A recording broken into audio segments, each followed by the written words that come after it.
મોરબીમાં કામની ગુણવત્તા જોવા મુખ્યમંત્રીને વાવડી રોડ પધારવા કોંગ્રેસનું આમંત્રણ। મોરબીમાં રોડની મોટી રકમની ગ્રાન્ટ આવે છે, પણ રોડ બનાવ્યાના 6 મહિના કે 12 મહિનામાં રોડ તૂટી જાય છે, જેના કારણે મોરબી શહેર કેટલાય રસ્તાની હાલત દયાજનક બની ગઈ છે। ત્યારે મોરબી શહેરમાં આવી રહેલા મુખ્યમંત્રીને ગુણવત્તાયુક્ત રોડ અને ગુણવત્તા વગરના રસ્તાની મુલાકાત લે તે જરૂરી છે, જેથી ગુણવત્તા કોને કહી શકાય અને તે જાણી શકાય।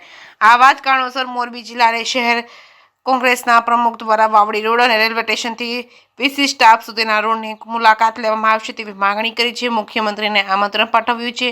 આ બાબતે વાત કરીએ તો ગુજરાતના મુખ્યમંત્રી ભૂપેન્દ્ર પટેલ તારીખ 26 માર્ચના રોજ મોરબીમાં આવી રહ્યા છે। ત્યારે મોરબી જિલ્લા કોંગ્રેસના પ્રમુખ કિશોરભાઈ ચીખલિયા અને મોરબી શહેર કોંગ્રેસના પ્રમુખ પુષ્પરાજસિંહ જાડેજા દ્વારા મોરબીના દયાજનક રસ્તાની મુલાકાત લેવા આમંત્રણ આપવામાં આવ્યું છે। જણાવવામાં આવ્યું હતું કે સરકાર રોડ રસ્તાની ગુણવત્તા અને ઝીરો ટોલરન્સથી ભ્રષ્ટાચાર નાબૂદીની વાત કરી રહી છે। તેવા સમયે આગામી તારીખ 26 માર્ચના રોજ મુખ્યમંત્રી મોરબીમાં આવી રહ્યા છે। ત્યારે મોરબીમાં વાવડી રોડ અને રેલવે સ્ટેશનથી વીસી ફાટક સુધીના રોડની મુલાકાત લેવામાં આવે તે જરૂરી છે, કેમ કે રેલવે સ્ટેશનથી વીસી ફાટક સુધીનો રોડ 20 થી 22 વર્ષ પહેલા બનેલ છે, તો પણ તે રોડમાં આજની તારીખે કાંકરી ખરી નથી કે ઉખડી નથી। ત્યારે વાવડી રોડને આશરે 8 કરોડના ખર્ચે વર્ષ 2020માં શરૂ થયો છે। 6 મહિનાની કામની મુદત 2 વર્ષે પણ તેનું કામ પૂરું કરવામાં આવ્યું નથી। ત્યાં ઉપયોગમાં લેવામાં આવેલા મટીરીયલ બાબતે અગાઉ રજૂઆતો પણ કરવામાં આવી છે, જોકે કોઈ કાર્યવાહી કરવામાં આવી નથી। પરિણામે આ વાવડી રોડ ભંગાર હાલતમાં ફેરવાઈ ગયો છે। સ્પીડ બ્રેકરની જેમ વાહનો પછડાય છે। તાજેતરમાં જ બનેલી રવાપર અને 50 રોડની હાલત પણ કંઈક આવી જ છે। ત્યારે આ રોડની મુલાકાત લેવામાં આવે તો મોરબીમાં કેવા કામ થાય છે અને કેટલો ભ્રષ્ટાચાર કરવામાં આવે છે તેનો પોલ ખુલે તેમ છે।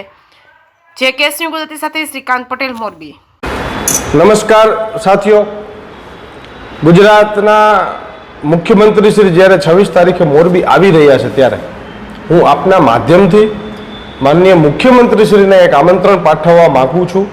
ત્યારે ગુજરાતના મુખ્યમંત્રી શ્રી રોડ રસ્તાની ગુણવત્તા અને ઝીરો ટોલરન્સથી ભ્રષ્ટાચાર નાબૂદીની જે વાત કરી રહ્યા છે, ત્યારે મોરબી 26 તારીખના રોજ આવી રહ્યા છે અને મોરબીમાં મારે કહેવું છે કે વીસી ફાટકથી રેલવે સ્ટેશન સુધીનો રોડ અને વાવડી રોડ, આ બંને રોડ વચ્ચેનો જે તફાવત છે એ જોવા માટે આપ પધારો। જે 22 વર્ષ પહેલા બનેલો રોડ છે, જે રેલવે સ્ટેશનથી વીસી ફાટક સુધીનો, એની અંદર એક પણ કાંકરી ખરી નથી।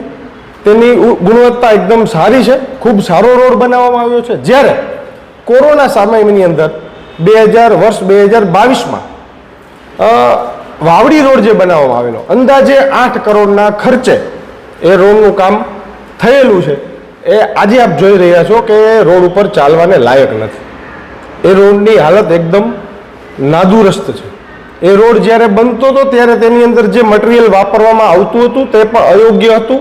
જે તે સમયે એક જાગૃત નાગરિકે તેની ફરિયાદ પણ મુખ્યમંત્રીશ્રીને કરેલી છે।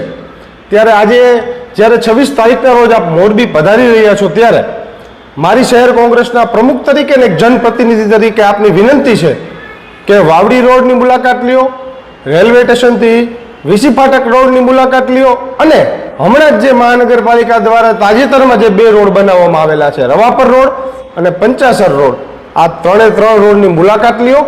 આપની સરકારની અંદર કેટલો અને કેવો ભ્રષ્ટાચાર થયો છે એ આપ નરી આંખથી જોઈ શકશો। એવી એક જનપ્રતિનિધિ તરીકે મારી વિનંતી છે। વંદે માતરમ, ભારત માતા કી જય।